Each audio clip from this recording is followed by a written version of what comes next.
Welcome to Fixed Operations Insights, brought to you by Dynatron Software and NCM Associates. I'm Maureen Martin, VP of Strategic Alliances for Dynatron. With us today is our partner from NCM, Rick Yulin. He is instructor and consultant, and James Grogan, SVP of Client Success for Dynatron. Rick is going to get us started by sharing NCM's fixed operations update for Q3 2024. Rick, over to you.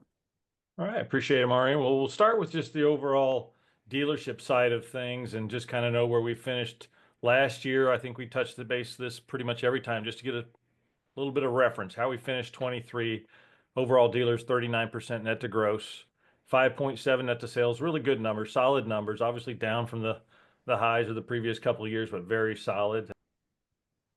And so then that's our historic reference. So here we are through September this year.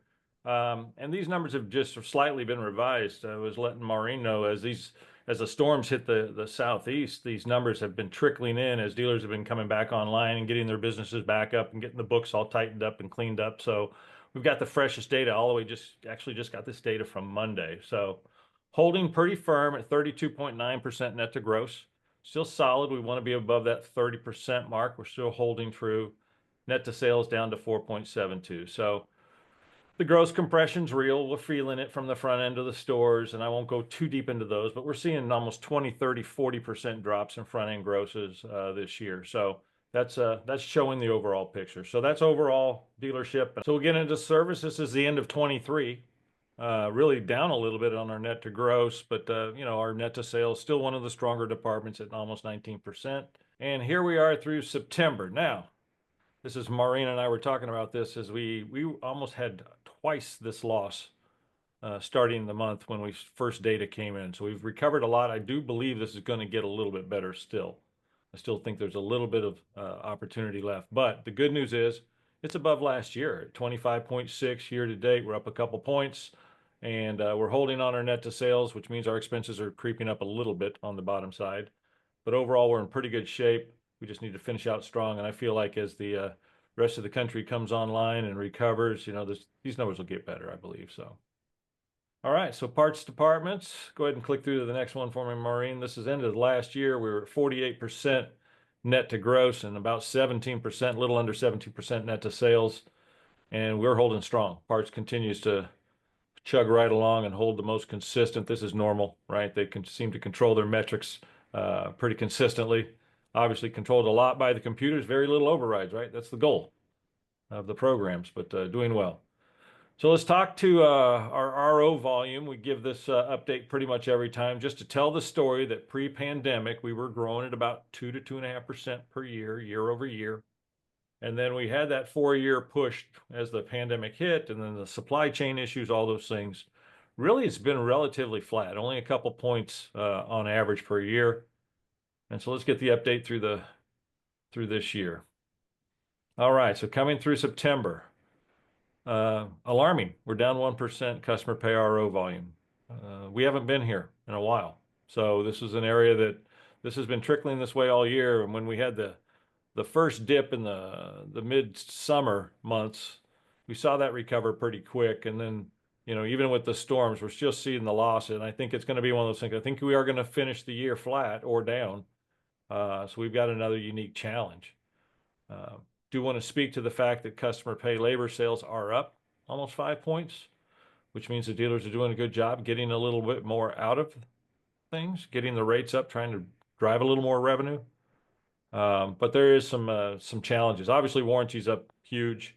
I think everybody's doing their best to get on these gains and these opportunities that are out there in the market.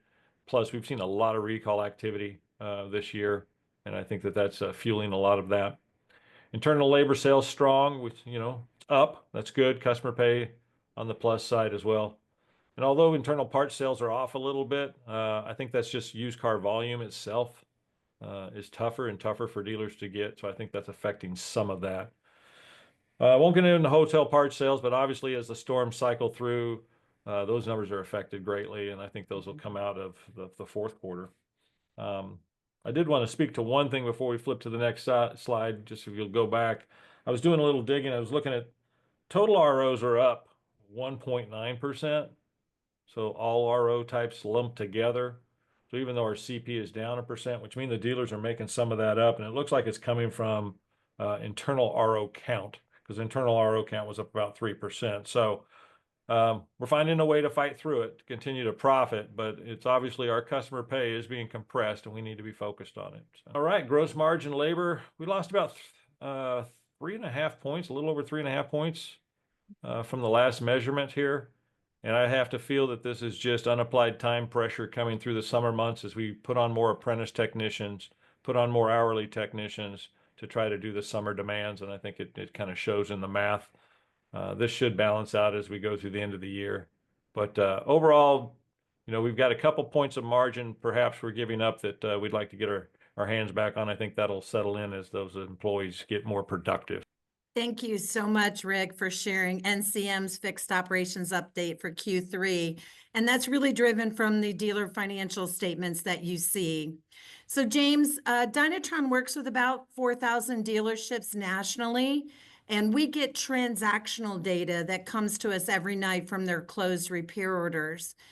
Given what Rick has talked about, can you share an insight on a best practice that one of the seasoned coaches on your team would share with the dealership, specifically around how they can grow their gross profit for their dealership for CP?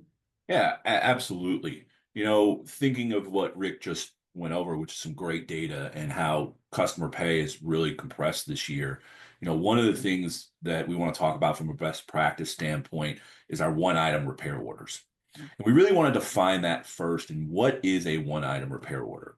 Well, Dynatron defines a one-item repair order as a client that comes in and receives a single item they came in for without adding an additional item.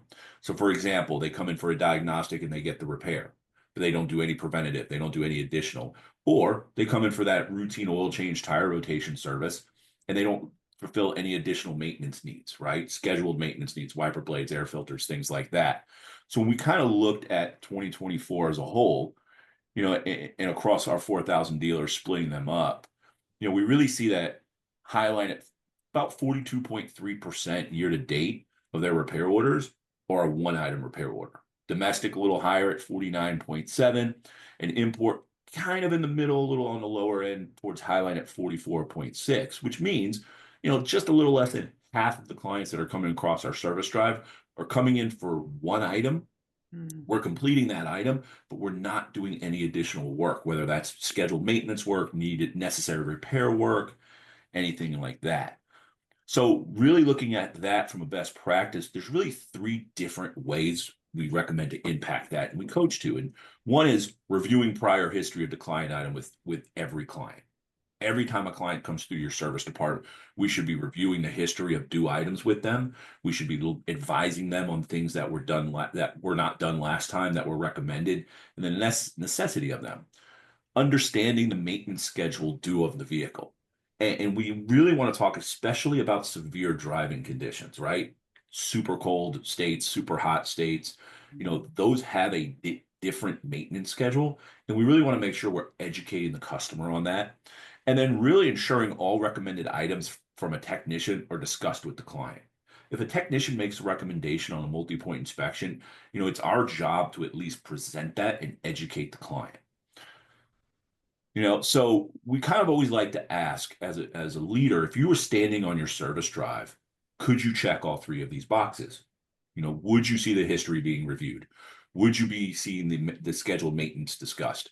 And then obviously later in the transaction, would you see the advisor discussing all of the recommendations from the technician, right? So first thing to ask yourselves is do you provide a pre-write with history of your advisor to your advisor team? Or at least you have a functional way for advisors to easily understand what the client declined. And we say go back 3 visits, right? Not just the last visit, but the last 3, and really make sure that your advisor understands, okay, what has been recommended, what has been declined, and are we still communicating with the customer?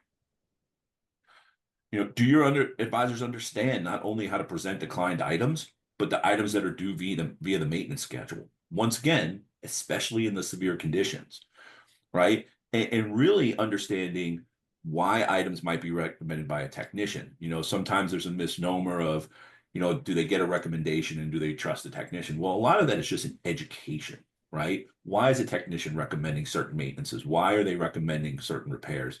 So really making sure your advisors understand that. And then lastly, and this is the big thing I think in the marketplace is, do they believe that they're presenting something that truly is of value to the client? And do they really believe that it's being offered at a fair price in the market? So do your advisors understand really the importance of doing those items, especially maintenance, preventative stuff? But also, do they understand how they're priced and that they're fair in the market? So the other thing that's really important to understand from a leader standpoint is, does your team understand the value of adding one more CP line to every one of their ROs, right? And when I say one more CP line, we're not just talking a heavy line repair. We're talking about anything from a wiper blade to a major repair. Could be brakes, could be a maintenance service, could be an alignment, right? But do they understand financially how that impacts not only the dealership, but for themselves financially? And then obviously the last thing, do they care? From a cultural standpoint, do they want to succeed? Mhm. So when we look at some important things to think about when you look at your proper presentation process, right? Because if we don't have a process for it, it's very difficult to manage and measure. So the first thing we want to do is be very clear and outline your exact expectations, right? We've given you 3 items, right? Are you going to commit to all 3? Maybe you're commit to just 2 of them, right? And then you want to grow, but make sure that you outline your exact expectations with your team. Make sure you effectively communicate the why of this process, right? Especially how it will benefit them and their clients. It's got to be good for the client. It's got to be good for them. It's got to be good for the dealership. And they have to understand that. And usually when they do, they will buy in a lot faster. Lastly, we want to outline a set of metrics that can be tiered up as your team starts to buy in. We're not going to go 0 to 100, right? So we will not change behavior overnight, and we need to be realistic about that. So we want to set SMART goals to ensure your team is moving in the right direction. So really stepping up to make sure that behavior is a main thing. And then really as a leader, the last thing that we want to do is we want to coach, and congratulate. We want to make sure your people, they need to feel supported. They need to have plenty of time coaching from you, especially on the exact items that you're going to hold them to. We want to make sure that when they do them, that we're giving them congratulations. We're giving them positive feedback, right? We know that the upside is going to be minimal initially, right? Because we're changing behavior, but it's all about installing that habit first. Then we can start to focus on sales skills after that.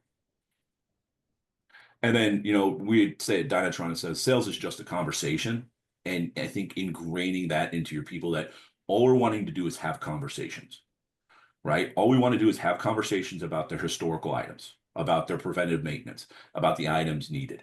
It's not about having this over the top blown out sales presentation. It's really about just being educated and having an educated conversation. So I really think when we look at CP compressing, what are some best practices we can put in place pretty quick?